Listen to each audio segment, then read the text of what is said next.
कोई अगर बोलता है उस पर जबरन केस कर दिया जाता है, कोई अगर बोलता है उसका अनुदान काट के रख लिया जाता है, कोई अगर बोलता है तो उसको कॉलेज से भगा दिया जाता है। नियम कानून सारा चीज को तोड़ते हुए अपने मन अनुरूप वह कॉलेज चला रहे हैं।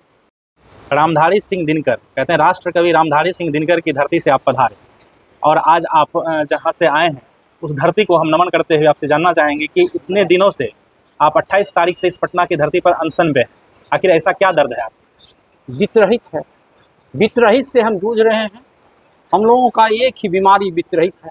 इलाज करने वाले हमारे नीतीश जी हैं डॉक्टर के रूप में, वही हम लोगों को अनुदान भी दिए, आशा ही नहीं वरन पूर्ण विश्वास है वही हमको वेतनमान भी देंगे। इसके लिए नवल जी आज हमको आश्वस्त किए हैं कि 2 से 3 दिन का समय हमको दिया जाए, 2 से 3 दिन में हम ये वेतनमान दिला के रहेंगे। हम लोग अनशन तो तोड़ ही दिए, लेकिन आंदोलन आंशिक रूप से जारी रहेगा। 3 दिन के बाद अगर नहीं मिलता है फिर बढ़ चढ़ करके आंदोलन जारी ही रहेगा, इसमें कहीं कोई बात ही नहीं है। और इस हमको जो लग रहा है कि इस नीतीश कुमार जी को संघ के मधु जी जो हैं वो बरगला रहे हैं और वित्त रहित अगर ही रहने देते हैं वो, उनका दुकान एक है वो जीवन भर चलता रहेगा। अगर यह वित्त रहित को वेतनमान नहीं होने देने में एक ही रोड़ा है वह है मधु जी। वो मधु जी जितने भी एजुकेशन माफिया हैं, दूसरे अर्थ में कहा जाए प्रबंधन, जितने भी प्रबंधन हैं, इस आंदोलन जब हमने शुरू किया इसके बीच में ही मधु जी बुलाए सभी प्रबंधन को, अब बुला करके गुफ्तगू किए, पता नहीं कुछ मोटी रकम भी दिए सुनने में आता है। और उस रकम के बल पर आज मधु जी हम लोगों के रास्ते में रोड़ा बन के खड़े हुए हैं।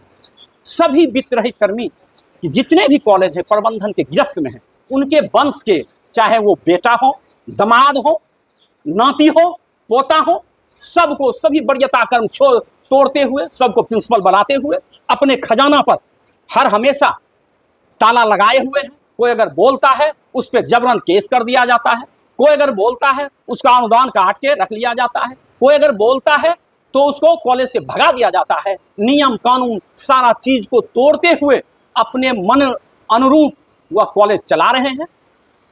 सुनते थे नेपोलियन थे, वो कहते थे I am state my order is law. उसी तर्ज पे समूचे वित्त रहित कॉलेज के प्रबंधन वो चला रहे हैं कि अगर मेरे आवाज में कहीं तुम दखल देगा तो तुमको मरवा भी सकते हैं और ऐसे मरवाए भी हैं।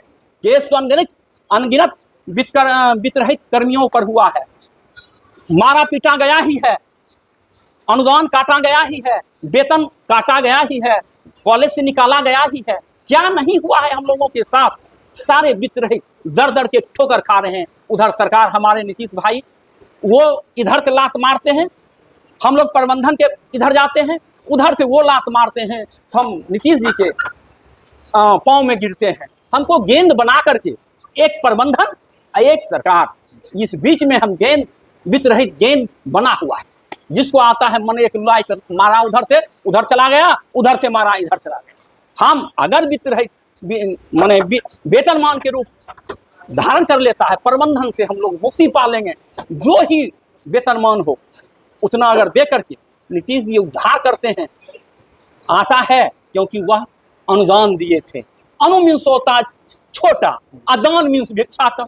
वह छोटा भिक्षाटन जो दे रहे हैं उससे हम लोग संतुष्ट नहीं हैं, और वो भी प्रबंधन के हाथ में दे रहे हैं। हम लोगों के खाते में अगर आवे तो अच्छी बात होती। इतना ही कह करके हम अपनी वाणी विराम देता हूं। आपसे गुजारिश है कि हम लोग को अनुदान नहीं, वेतनमान चाहिए। वेतनमान पर मोहर लग जाएगा, हम लोग खुशी से घर चले जाएंगे। शिक्षक शिक्षा का दान देते हैं और सरकार आपको अनुदान दे रही, आप इतना बड़ा दान शिक्षा का कर रहे हैं और सरकार आपको छोटा सा अनुदान दे रही, क्या दर्द है आपका? सबसे पहले मैं आपको धन्यवाद देना चाहूँगा कि आज जो हमारा 23वां दिन आंदोलन अनुदान नहीं वेतनमान फोरम के तहत पटना की धरती पर लगातार चल रहा है, उसमें आप हमारी दर्द को समझने के लिए यहाँ तक पहुँचे हैं, इसलिए हम वित्तकर्मी की ओर से आपको धन्यवाद देते हैं। और मुख्य रूप से मैं ये कहना चाहता हूँ कि सरकार जो नीति बनाई अनुदान की, वो अनुदान एक प्रारंभिक दवा के रूप में था, लेकिन वो आशा था बाद में कि वो निश्चित रूप से कोई न कोई वेतनमान निर्धारित करेगा।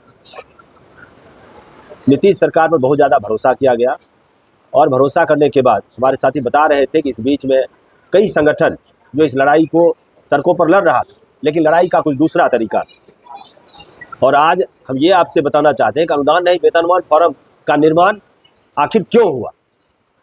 इसका एक ही कारण है कि जब आज़ादी की लड़ाई हो रही थी, आज़ादी की लड़ाई में गांधी जी के नेतृत्व में लड़ाई चल रहा था, फिर भगत सिंह, राजगुरु, चंद्रशेखर आज़ाद और सुभाष चंद्र बोस को आगे आने की क्या जरूरत पड़ गई थी। उसी का वह रूप आज अनुदान नहीं वेतनमान फोरम, और यह निश्चित रूप से इस लड़ाई को लेकर के आगे बढ़ रहा है, क्योंकि एक तरफ प्रबंधन से लोग त्रस्त हो चुका है, दूसरी तरफ सरकार जो पैसा दे रही है अनुदान के माध्यम से वह शिक्षक कर्मी के खाते में न दे करके उसको प्रबंधन को देता है और प्रबंधन उसमें मनमानी करता है। और इसीलिए हम लोग चाहते हैं कि कोई अस्थायी निदान हो और अनुदान का अस्थायी निदान हो, और उसका अस्थायी निदान ही वेतनमान है। उसी की लड़ाई लड़ने के लिए हम लोग यहाँ आए हैं और हम सरकार से अपेक्षा भी रखते हैं, जैसा आश्वासन भी मिला है।